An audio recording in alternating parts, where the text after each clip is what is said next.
إن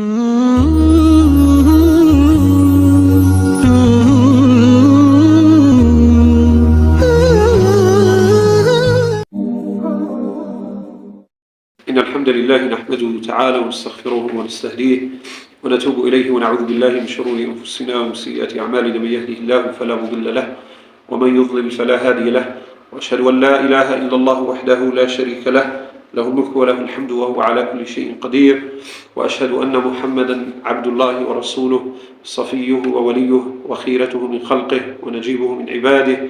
اللهم صل وبارك على هذا النبي الأمي وعلى آله وأصحابه الطيبين الطاهرين ومن اقتفى آثارهم بإحسان إلى يوم الدين. أما بعد، أيها الصائمون، نزف إليكم تحية عطرة مباركة ملؤها المسك في هذه الخواتيم من شهر رمضان، ومقبلون أيضا على يوم من أيام الله سبحانه وتعالى، ألا وهو يوم عيد الفطر المبارك. فنقول السلام عليكم ورحمة الله تعالى وبركاته. طبتم وطاب ممشاكم وتبوأتم من الجنة مقاعد ومن الله قبولا ورضوانا.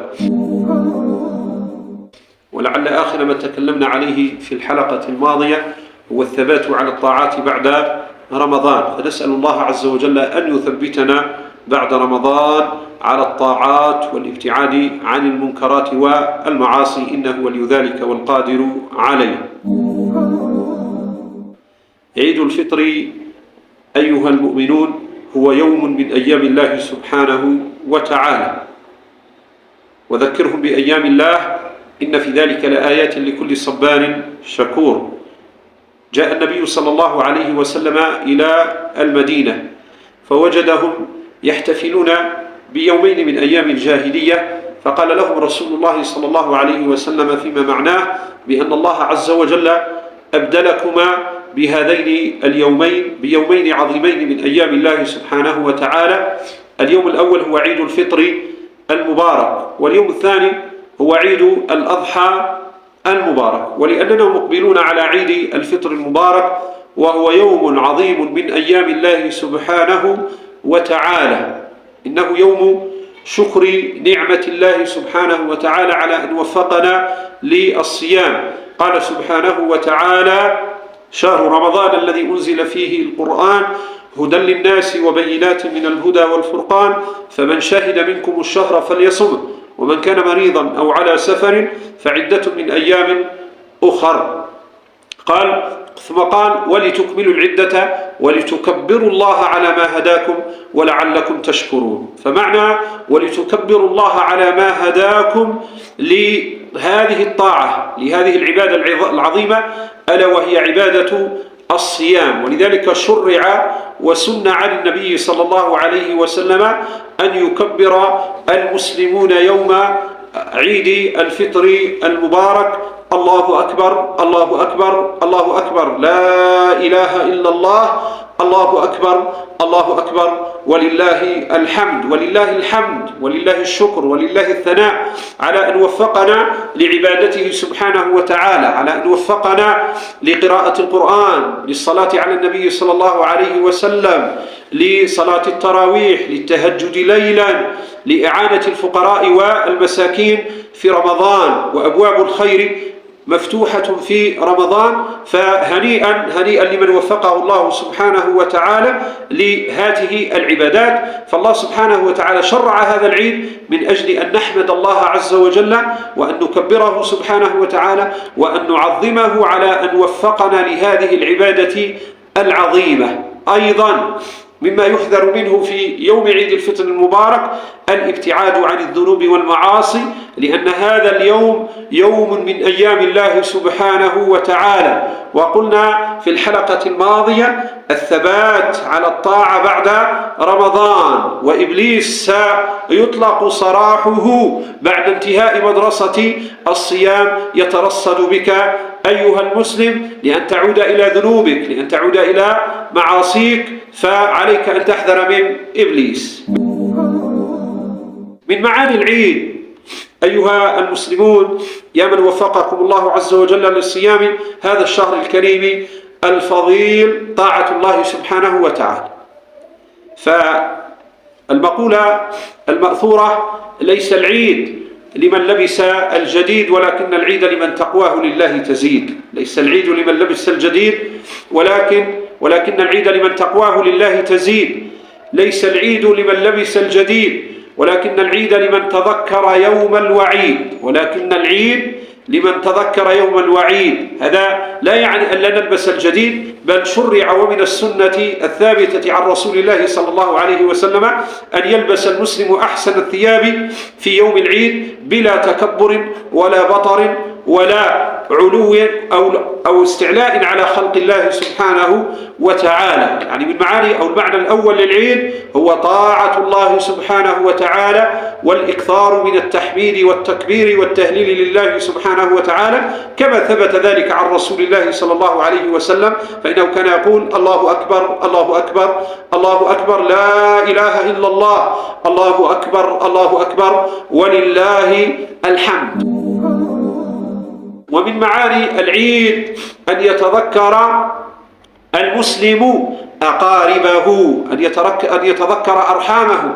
يا قاطع الرحم إن الله سبحانه وتعالى قال: والذين يصلون ما أمر الله به أن يوصل، والذين يصلون ما أمر الله به أن يوصل ويخشون ربهم ويخافون سوء العذاب. قال المفسرون: والذين يصلون ما أمر الله به أن يوصل أي أن يصلوا رحمهم، فإنها من تقوى الله سبحانه وتعالى. وقال سبحانه في أواخر سورة الأنفال: وأولو الأرحام بعضهم أولى ببعض في كتاب الله إن الله بكل شيء عليم. والنبي صلى الله عليه وسلم أيضا قال: لا يدخل الجنة قاطع، أي لا يدخل الجنة قاطع رحم. فتذكر أيها المسلم يا من اجتهدت في طاعة الله عز وجل، تذكر أن تزور والديك إن كانوا أحياء، تذكر أن تزور أقاربك وأرحامك، وخاصة الأرحام المقطوعة، ولا تتعامل بالمثل: من زارك زرته ومن لم يزرني لا أزوره. يقول النبي عليه الصلاة والسلام فيما معناه: ليس الواصل بالمكافئ، وإنما الواصل الذي إذا قطعت رحمه وصلها، أي أنه لا يتعامل بالمثل، وإنما يكون هو المبادر لصلة الرحم كي يحقق المعنى الثاني من معاني العيد، ألا وهو التزاور والتراحم.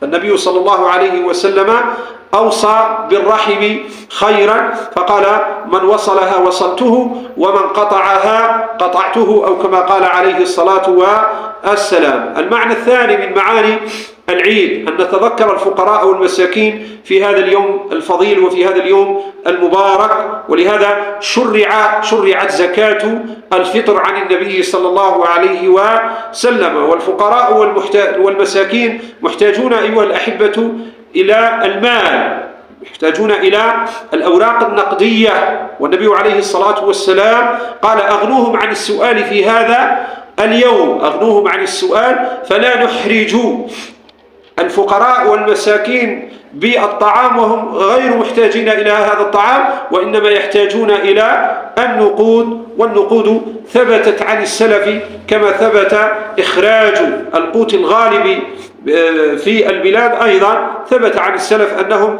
أخرجوا النقود، وهو مذهب أبي حنيفة النعمان رضي الله عنه وأرضاه. فتذكروا الفقراء والمساكين في هذا اليوم الفضيل والمبارك بالصدقات ومما أفاء الله عز وجل وفتح عليكم، فإن الله عز وجل أوصى بطاعته، وهو المعنى الأول من معاني العيد، فقال: واعبدوا الله ولا تشركوا به شيئا، ثم قال: وبالوالدين إحسانا.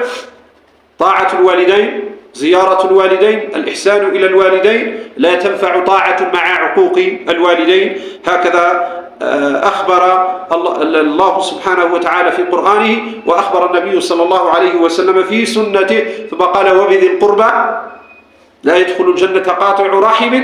والمعنى الثالث من معاني العيد ألا وهو أن نتذكر الفقراء والمساكين، فقد قال الله سبحانه وتعالى: وبذي القربى، ثم قال: واليتامى والمساكين. أيضا من معاني العيد الإحسان إلى الجيران في يوم العيد، فإن النبي صلى الله عليه وسلم أوصى بالجار كثيرا في سنته.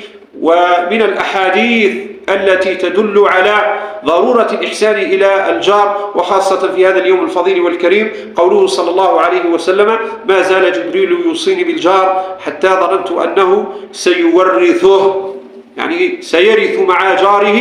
هذا يدل على أن الجار أوصى به رسول الله صلى الله عليه وسلم، فعلينا أن لا نسيء إلى جيراننا في هذا اليوم الفضيل وفي هذا اليوم الكريم.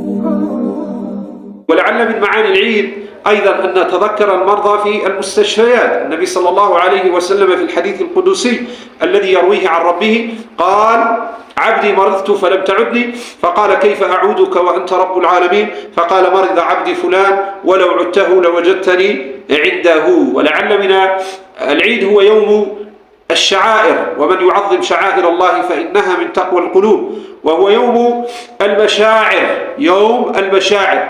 نتذكر الأحياء في هذا اليوم، وأيضا نتذكر الأموات. نتذكر الأحياء الذين ذكرتهم، ومن الأحياء أيضا المرضى الذين يستشعرون في هذا أو مشاعرهم تتألم في هذا اليوم، فلنخفف من آلامهم وأن نزورهم تعبدا لله سبحانه وتعالى في هذا اليوم الكريم والفضيل.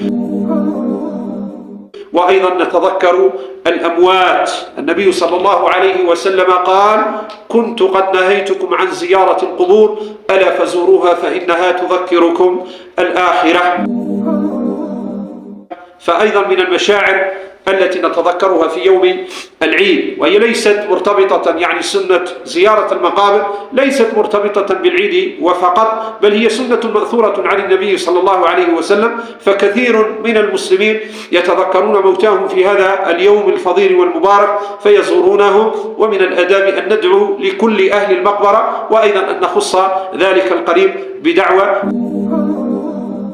فنسأل الله عز وجل أن يرحم موتانا وموتى المسلمين. نسأل الله عز وجل في هذا اليوم الفضيل الكريم المبارك ألا وهو يوم العيد أن يتقبل الله منا الصيام والقيام، وأن يثبتنا بعد رمضان. نسأل الله عز وجل أن يصلح أحوال الأمة الإسلامية جمعاء. يا رب أصلح ووحد هذه الأمة، أصلح ووحد علماءها، أصلح ووحد حكامها، أصلح شبابها ونساءها ورجالها وأطفالها وكهولها وشيوخها. اشف مرضانا ومرضى الأمة، ارحم موتانا وموتى الأمة، وانصر المجاهدين في فلسطين، وفك حصار غزة الظالم يا رب العالمين. احفظ الجزائر وأرض الجزائر وشعب الجزائر، وارحم شهداء الجزائر، ووفق المخلصين والصادقين في هذا الوطن لنقل الجزائر إلى ما فيه خيرها وصلاحها. كما نسأل الله سبحانه وتعالى لهذه الجمعية المباركة التي تسهر على مثل هذه الأفعال الخيرية، وهؤلاء الشباب، هذه الثلة الطيبة التي هداها الله سبحانه وتعالى لطاعة الله سبحانه وتعالى ولإقامة مثل هذه المشاريع الخيرية. فنسأل الله عز وجل أن يكون هذا الجهد في ميزان حسناتهم يوم القيامة، وأن يوفقهم للإبداع في ميدان فعل الخير وبث القيم، يعني القيم المباركة والقيم التي يرضاها الله سبحانه وتعالى. تقبل الله منا ومنكم الصيام والقيام، وعيدكم مبارك وكل عام وأنتم بخير، والسلام عليكم ورحمة الله تعالى وبركاته.